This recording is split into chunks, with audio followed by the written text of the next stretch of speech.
नमस्कार दोस्तों, आज मैं अपना सत्य वचन के लिए हमारी शरीर के लिए किस चीज़ की ज़रूरत है और किस चीज़ के नहीं वो बताने की कोशिश करने जा रहा हूँ। सबसे पहला मैं बता रहा हूँ, बीड़ी सिगरेट तो केवल मानव के लिए जहर है, लेकिन शराब तो पूरी मानवता के लिए जहर है।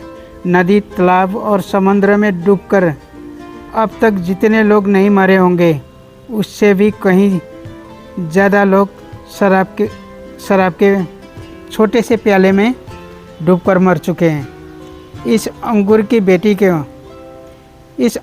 बेटी ने पता नहीं कितने माँ बेटे और बेटों को बेड़ा गर्क कर रखा है। शराब ने कितना बेड़ा गर्क कर रखा है। दुनिया में अगर शराब नाम की चीज़ न होती तो दुनिया का नक्शा ही कुछ और होता। इस नशे ने व्यक्ति, परिवार, समाज, देश की, दुनिया की दशा और दिशा दोनों ही बिगाड़ रखा है।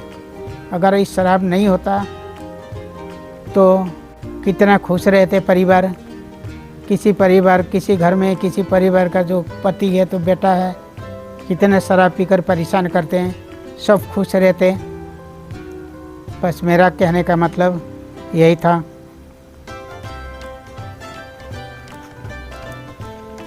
और आलू बड़ा, मिर्ची बड़ा, दही बड़ा, कि आलू बड़ा, मिर्ची बड़ा, दही बड़ा के अलावा आज एक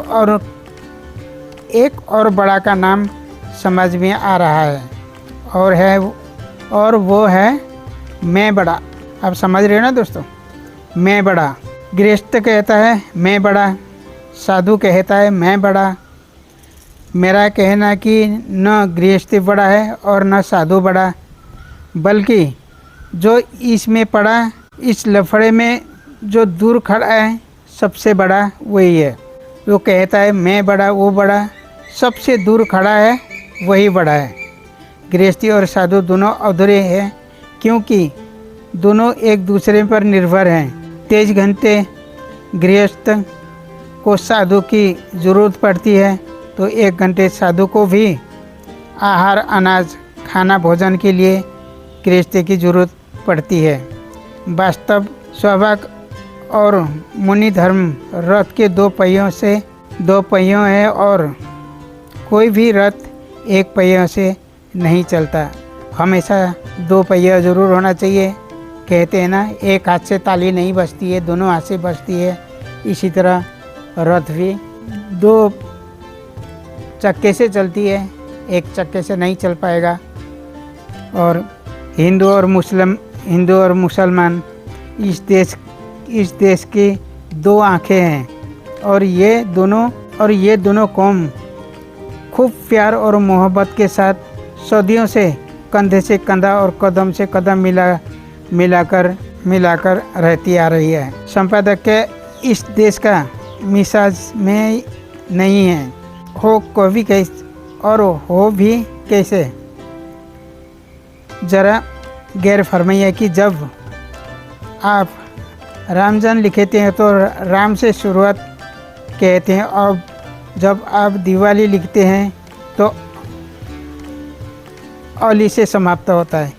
ये रामजन में सब राम और दिवाली में छिपे अली हमें मोहब्बत से रहने का पैगाम देता है। अगर राम के भक्त और रहीम के बंदे थोड़ी अक्ल से काम ले तो ये मुल्क स्वर्ग से सुंदर हो सकता है। अगर स्वर्ग से सुंदर बनाने के लिए भी हमारे अंदर होना चाहिए। मैं ये नहीं कहूँगा आपके अंदर होना चाहिए, हमारे अंदर होना चाहिए। शमशान गांव के बाहर नहीं बल्कि शहर के बीचों बीच चौराहे पर होना चाहिए। शमशान उस जगह होना चाहिए जहाँ से आदमी दिन में 10 बार आता जाता गुजरता रहता हो, ताकि जब वो वहाँ से गुजरे तो वहाँ जलती लाश और आधे जले मुर्दे को देखकर उसे भी अपनी मृत्यु का ख्याल आ जाए। और अगर ऐसा हुआ तो दुनिया के 80% पाप और अपराध स्वयं खत्म हो जाएगा। आज का आदमी भूल गए हैं कि कल उसे मर जाना है। तुम कहते ज़रूर हो कि एक दिन सभी को मर जाना है, पर उस मरने वाले को तुम अपने को कहीं मिलाते हो? बिल्कुल भी नहीं। हम यही कहते हैं दोस्तों, हमने भी एक बार मर जाना है। जो मरे हुए हैं उनको हमने कभी मिलाया ही नहीं, वो भी तो मरे हुए हैं ना बेचारे। मेरा कहने का मतलब यही था, जीना है तो पूरे जियो और मरना है तो पूरे मरो। क्योंकि ये जो अजिय और अधमरा आदमी है वो तो धोबी के उस गधे जैसा है जो न तो घर का होता है और न ही घाट का।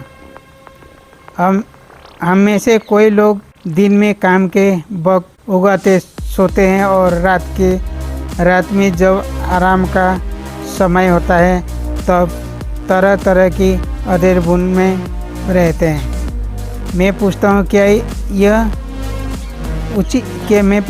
उचित है? आज हमारा न तो जागरण न नियंत्रण रहा है और न ही नींद पर। अब हमें नींद के लिए गोली खानी पड़ती है और जागने के लिए अलार्म लगाना पड़ता है। भारत जैसा धर्मप्राण देश के लिए ये कोई शुभ संकेत नहीं है। दोस्तों, मेरा ये सत्य वचन आप लोगों को कैसा लगा प्लीज़ कमेंट करके ज़रूर बता दीजिएगा।